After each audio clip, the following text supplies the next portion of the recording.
একটা মাতাল লম্পটকে প্রশ্রয় দিয়ে তুই মাথায় তুলেছিস। ও আমার মান সম্মান সব নষ্ট করেছে। ও আমার বংশের কলঙ্ক। এর যদি এই অবস্থা ওকে বাড়ি ঢুকতে দেখি, তাহলে আমি ওকে গুলি করে মারবো।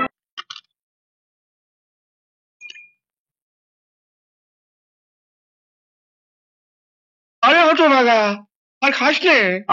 মামা, সে কখন থেকে বলছি আর খাবেন না। খবরদার এ কথা বলবে না। যতক্ষণ না এই পর্যন্ত হচ্ছে ততক্ষণ খেয়ে যাবো। বলে কি জানে বাবু, মানে তোর বাবা যদি জানতে পারে যে তুই আমার এখানে বসে এইসব খাস, তাহলে তোদের ওখানে আমার ম্যানেজারগিরিটা তো যাবেই, সাথে সাথে আমার প্রাণটাও চলে যেতে পারে। তোর মা বেঁচে থাকলে হয়তো। কেন মামা, মানে তো কি হয়েছে? আমি তো আছি, তোমার তোমার আপন ভাগ্নে। না, কোনো আশা নেই।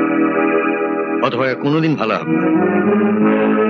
তোর মা মারা যাওয়ার পর আবার যদি বিয়ে না করতাম, তাহলে হতভাগাটা জন্মাতো না, আমাকেও এত যন্ত্রণা ভোগ করতে হতো না। বাবা বাবা প্লিজ প্লিজ, আচ্ছা বাবাকে উপরে নিয়ে যাও। চলুন বাবা, চলুন।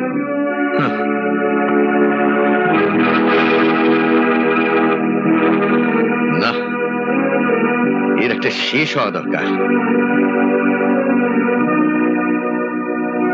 সুনন্দ, দরওয়ানকে বল গেটে তালা লাগিয়ে দিতে, হতভাগে যেন ভেতরে ঢুকতে না পারে। ঠিক আছে বাবা, তুমি যাও, আমি দেখছি। কুসন্তান, কুসন্তান জন্ম দিয়েছে। জীবন জীবন মাই সুইট আঙ্কেল। সুনন্দ, ওকে বের করে দে। আজকের দিন থেকে মাফ করে দাও বাবা। একটা মাতাল লম্পটকে প্রশ্রয় দিয়ে তুই মাথায় তুলেছিস। ও আমার মান সম্মান সব নষ্ট করেছে। ও আমার বংশের কলঙ্ক। বাবা বাবা, আপনার দুটি পায়ে পড়ি, আপনি শান্ত হন। এই তোমাদের জন্য এই রাজখালটাকে আমি সাহায্য করতে পারিনি। সুনন্দকে বলে দে, ফের যদি এই অবস্থা ওকে বাড়ি ঢুকতে দেখি, তাহলে আমি ওকে গুলি করে মারবো। বাবা চলুন, বাবা চলুন। গুলি করে আমার। তোমার ভাগ্নে কিন্তু খুব ভালো মানুষ।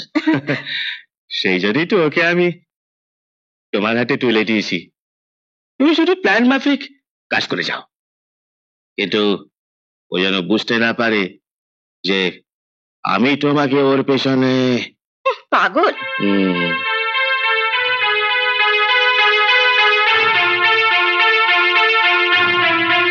ওকে নিয়ে আমার অনেক আশা ভরসা।